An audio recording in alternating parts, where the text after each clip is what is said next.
Fala moçada, tudo bem? Como vocês estão? Boa tarde, tomara que todo mundo esteja bem. Saudade de todos vocês, saudade da gente poder estar junto. Mas enfim, vamos continuando aqui, né, na nossa matéria, no nosso conteúdo. Hoje nós vamos ver mais dois crimes. Nós vamos ver os crimes do artigo 148, que é o crime de sequestro e cárcere privado, e o artigo 150, que é o crime de violação de domicílio. Beleza? Então vamos lá.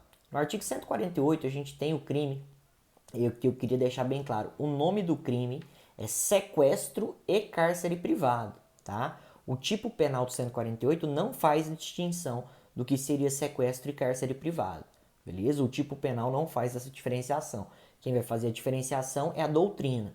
Ou seja, ainda que aconteça um sequestro ou ainda que aconteça um cárcere privado, o sujeito ativo vai ser processado pelo crime de sequestro e cárcere privado. O nome do crime junta aí os dois nomes, beleza?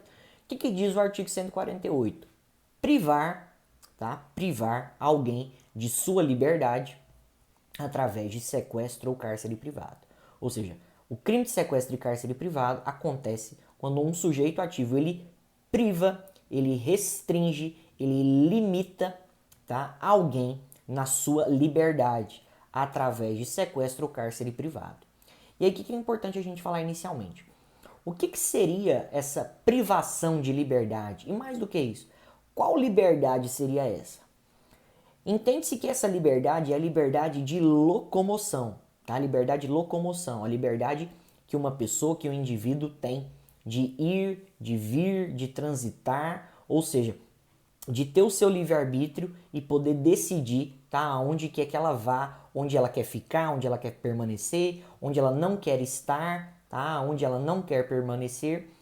Então, no crime de sequestro e cárcere privado, o bem jurídico aí tutelado é a liberdade de locomoção, tá? É a faculdade, é a possibilidade que uma pessoa tenha de poder ir, vir, permanecer como quiser.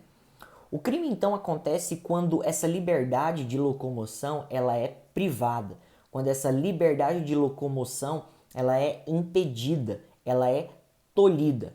Ou seja, o crime de sequestro e cárcere privado acontece quando um sujeito ativo ele pratica atos, no caso sequestro e cárcere privado, sequestro ou cárcere privado, fazendo com que uma pessoa ela perca, tá? De maneira mais duradoura ou de maneira mais temporária, que a pessoa tenha perdida a sua liberdade de locomoção ou restringida a sua liberdade de locomoção, beleza? E aí vamos continuar aqui o estudo do crime. Quem que pode ser sujeito ativo do crime de sequestro e cárcere privado? Qualquer pessoa, tá? Qualquer pessoa pode ser sujeito ativo e pode cometer o crime de sequestro ou cárcere privado. Qualquer pessoa que privar outra pessoa da liberdade de locomoção dela, restringindo a liberdade de locomoção. E aí a restrição pode ser total ou parcial, tá? O crime acontece através de restrição total, ou seja, a pessoa não tem nenhum tipo de liberdade de locomoção mais, ou parcial. A pessoa pode se locomover, mas somente parte. Ou seja, se acontece uma restrição da liberdade de locomoção de alguém, ainda que parcial, o sujeito ativo do crime responde por sequestro e cárcere privado. Sujeito passivo do crime. Quem pode ser sujeito passivo? Ou seja, quem pode sofrer o crime de sequestro ou cárcere privado? Para a doutrina majoritária, tá? Para a doutrina majoritária, também qualquer pessoa. Também qualquer pessoa. Então, para a doutrina majoritária, o crime de sequestro e cárcere privado é um crime comum no que diz respeito ao sujeito ativo e passivo. Eu só queria fazer uma ressalva. Existe parcela da doutrina minoritária, que entendem que as pessoas que não tenham liberdade de locomoção, ou seja, pessoas que tenham algum tipo de limitação física, pessoas que têm algum tipo, por exemplo, de doença mental e não têm o discernimento e capacidade, né, de entender que elas têm liberdade de locomoção, pessoas que tenham, né, algum tipo, por exemplo, de paralisia física, seja paraplegia ou tetraplegia, enfim.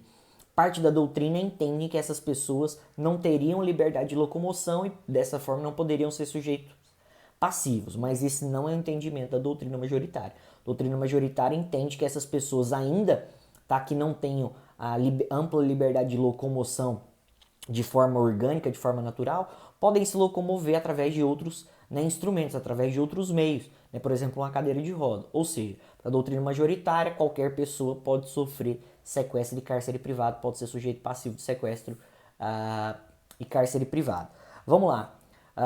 É importante a gente falar. O verbo nuclear do tipo é privar.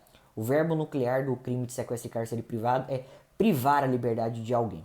Ou seja, para o crime acontecer é preciso que a liberdade de alguém seja privada, seja retirada, seja restrita, seja tolhida ou seja limitada. E é importante a gente falar. O tipo penal em si ele não faz uma distinção, não faz uma diferenciação entre sequestro e cárcere privado. Mas a doutrina vem fazer essa diferença e é importante vocês saberem. Apesar de tecnicamente o sequestro e cárcere privado não terem tantas diferenças, uma delas é essencial. No sequestro, tá? No sequestro acontece a privação de liberdade de um sujeito passivo sem confinamento. Sem confinamento. Ou seja, no sequestro, a privação de liberdade do sujeito passivo ela acontece sem confinamento. No sequestro, a privação, a restrição da liberdade ali da vítima, ela é menor. Ou seja, a vítima, quando ela está sequestrada, ela tem maior liberdade de locomoção, ou seja, é uma restrição parcial. Exemplo, sequestrar alguém e deixar alguém em uma casa, ou em uma chácara, ou em um armazém, ou um depósito, um local aberto. Ou seja, a privação de liberdade aí, ela é mais leve. Já no cárcere privado, tá? Já no cárcere privado, a privação da liberdade da vítima ela é mais intensa. No cárcere privado, a privação da liberdade da vítima ela é mais intensa. Uma restrição de liberdade total, em que a vítima fica confinada. No cárcere privado, a privação da liberdade exige que haja um confinamento. Ou seja, né, privar a liberdade de alguém, mantê-la em um banheiro, ou apenas em um quarto, ou apenas em um cômodo, ou dentro de um buraco. Ou seja, percebam que no cárcere privado a privação da liberdade ela é mais intensa, enquanto no sequestro a privação da liberdade ela é mais leve, ela é mais branda. Ou seja, essas são as diferenças entre o sequestro e o cárcere privado. Outra questão aqui que eu queria falar com vocês é em relação ao tempo. Será que é necessário ou exige-se um tempo necessário para que aconteça ou para que fique caracterizado o cárcere privado e o sequestro? Há divergência na doutrina e na jurisprudência. Existem duas correntes.